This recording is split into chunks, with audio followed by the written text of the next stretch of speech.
the manual way of creating a terrain for your architectural project, for your animations, etc. It starts with creating a plane with many segments. So from the standard primitive section here at the right corner, I'm creating a random plane. To increase the number of the segments of this plane, I'm going to modifier list first, then just increasing the number of segments, for example 30. For the second part, we need to see all the vertices of this plane to adjust any vertex the way we want. So I'm selecting the plane and converting it to an editable poly to select any vertex I want. As you see, now we can select any vertex by move command and adjust the height of it. But creating a big terrain with this way is kinda impossible. So I'm undoing. We have a soft selection command here on the right side of the screen. After you activate the soft selection, now you can create a more natural hills or negative heights. Also, you can adjust the soft selection settings from here. You can select the fall off value or pinch value for more stiff hills maybe, or the bubble value. The second way of creating a terrain is using a displacement map. This is a displacement map and this is the plane we're going to use on 3ds Max. And this is the final view that we're going to obtain actually. So I'm going to Google and search displacement map terrain. And let's select a displacement map like this one. As you see, the black areas are the low points and the white areas means the higher points. So I'm downloading it. After we create a manual terrain, now we're going to use the displacement map I just downloaded. To use that, first we need a plane back again. But I'm going to create two different planes because I want to show the resolution difference between them. The first one, like this one, has 30 segments, and the second one, let's make it 300. Now, to use the displacement map, we go to the modifier tab and use the displace command.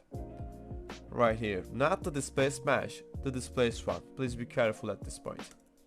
And now, from the image section here, we're going to add the displacement map we downloaded as bitmap for this first plane, and for the second plane I'm going to use the same process, displace and add let's say our displacement map.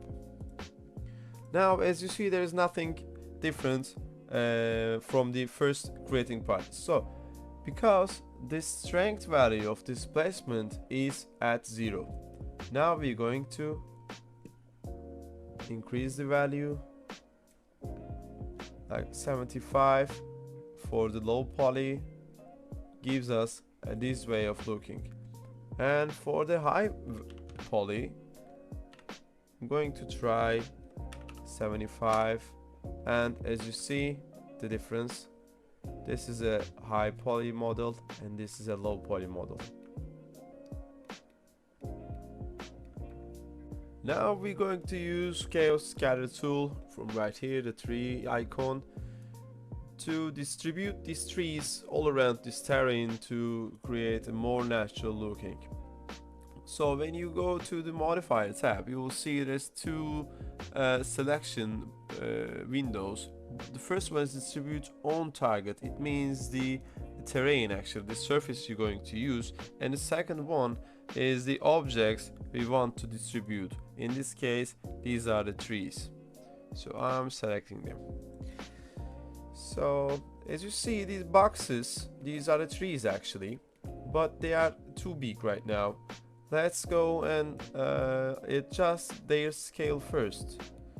So when you go here to the scale window, you can select preserve model scale, and the all models are set as their main versions actually. And from up here you can randomize the tree scales to have a more natural way of looking. And now you can adjust the number of the trees from surface scanning window here. You can decrease or increase the count of the trees. So let's make it 1500, and let's try how it looks like.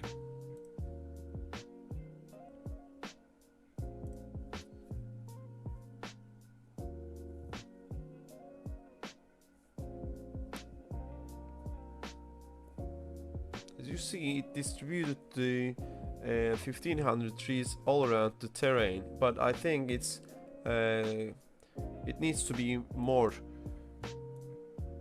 So let's increase the count and try that again.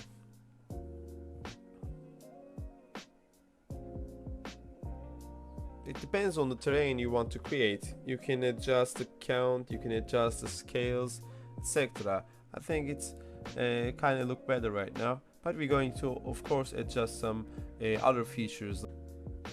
The next thing to do is adjusting the alignment of the trees. As you see, these boxes, their alignments are broken actually. So we're going to use this stepping angle from the rotation window here. You're going to use the normal versus Z command here and adjust it as 1. And now you see all trees are pointing up. But there's another problem. As you see, the boxes are interconnected.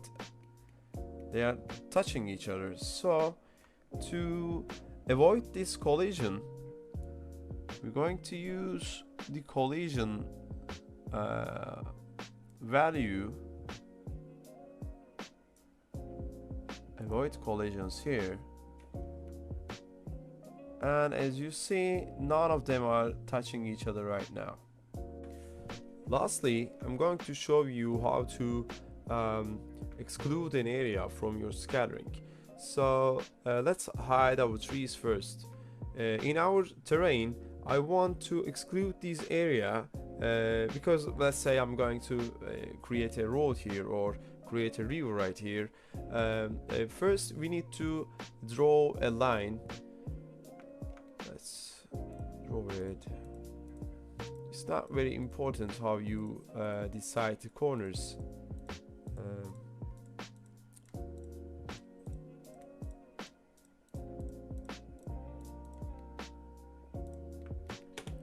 Let's say like that. And let's make this line closer to our terrain because we're going to use some far and near values to decide to clear this path actually.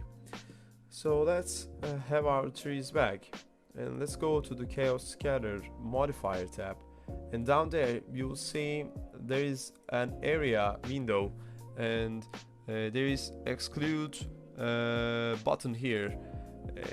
We will select our line, and we're going to change the far value to clear this path from the trees or any object you scattered before. So let's say let's make it maybe 500. And now as you see, we clear the path and create a river or a valley actually. And if you want to delete some trees, you can select edit instance here and select them and delete manually one by one, because sometimes the far value won't be enough for the view you want, you can adjust and edit instances one by one. And let's see how it's look like at the end.